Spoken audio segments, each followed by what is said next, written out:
Welcome to Magdi-AI Tutorials, where we help you make the most of Magdi-AI, your software quality assurance AI assistant.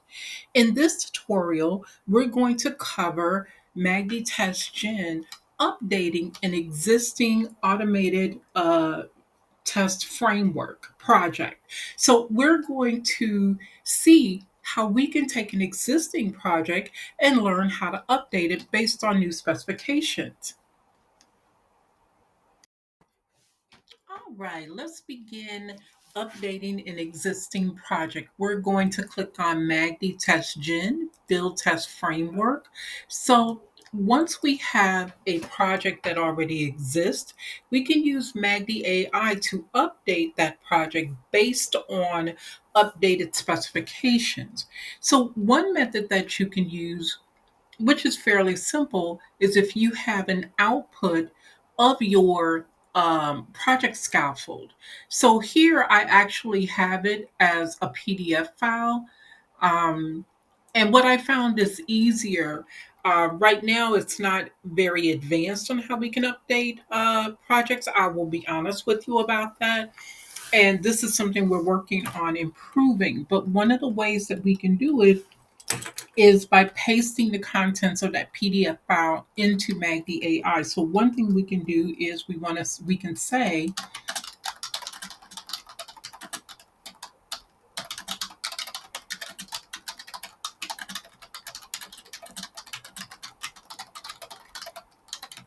and then here we can just paste the contents of the project. So basically, it's my entire project scaffold that's just in PDF format. So it has all of the support classes, it has all of the tests, all of the configuration files, everything.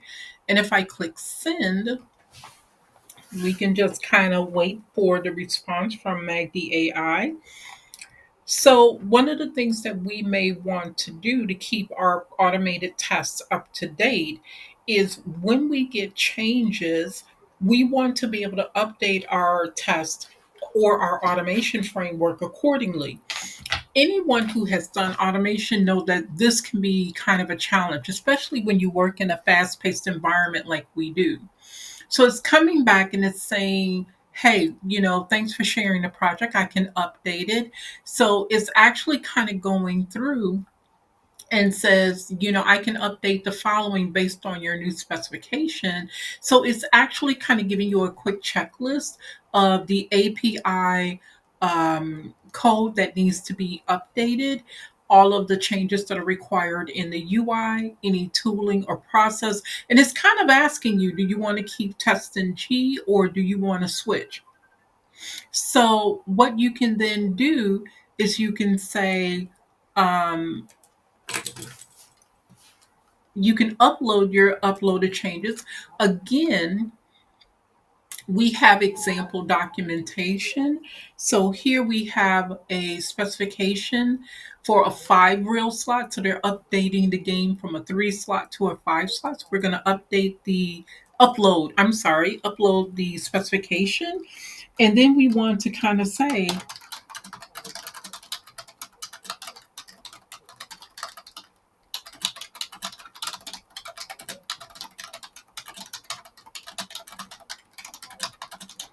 so we're going to tell Magdi AI, hey, here's the specifications.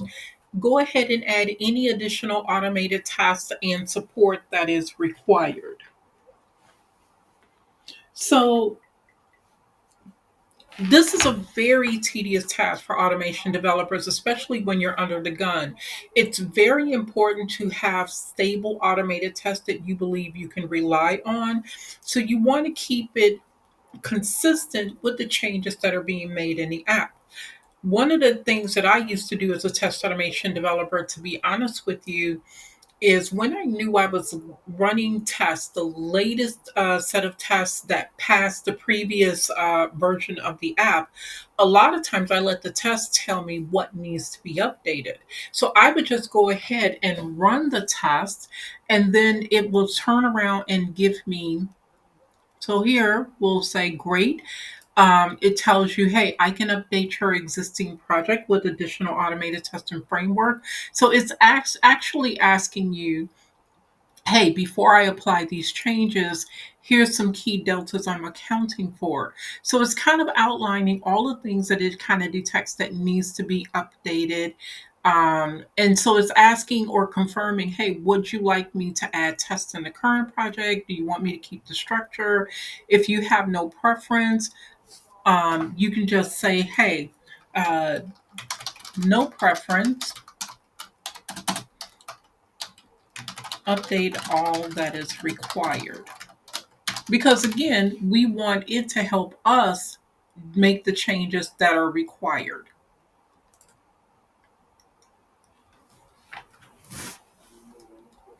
So again, what I used to do is run the automated test, let it tell me what needed to be updated. A lot of times that was a lot faster than reading the specifications and going through the test to see what needed to be updated.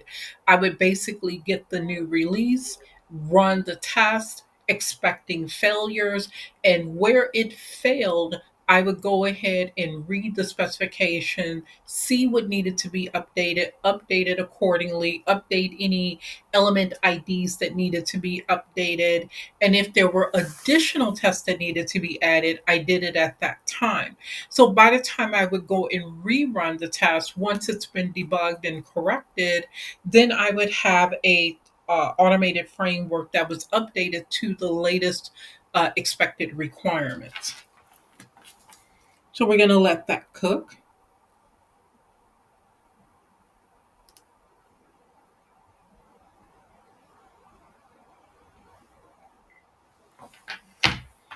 I actually, to be honest with you, really, really enjoy doing automation. Uh, it's one of the areas I feel that allows a lot of creative expression as a QA person. I found as a manual tester, it was very routine. Basically, you were kind of doing the same things repeatedly. Um, same steps, different applications or different features or updates. And that can be exciting in itself. But what I kind of find was automation sort of added an exciting layer to what we were working on because it required a lot of ingenuity. A lot of times you were innovating new solutions. And I'm just kind of sharing stories while we're waiting for Magdi AI to produce the results. Sometimes it can take a couple of minutes. But I have worked with very creative solutions and implemented some things that I was very, very proud of. And actually, I had a blog site that kind of outlined some of the things that I did.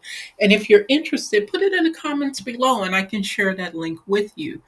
But anyway, here it says, great, I've updated your project from the previous spec to the latest spec. It gives you a summary of what it updated. It updated the project tree so you can see what has changed. And then it kind of goes in and tells you these are the files that it updated. So then you can kind of copy and paste those changes into your project and then execute these tests. And of course, I would anticipate a little bit of debugging, but you can kind of see a lot of the core functionality has been developed for you. I look forward to kind of making this feature more user friendly for you in the future, but I hope this kind of helps you at least with the process of not only helping you to create your tests, but also helping you to update your existing tests and allow you to optimize your time so that you can kind of add more coverage in the limited amount of time that you have available. So thank you for tuning in. We'll see you in the next video.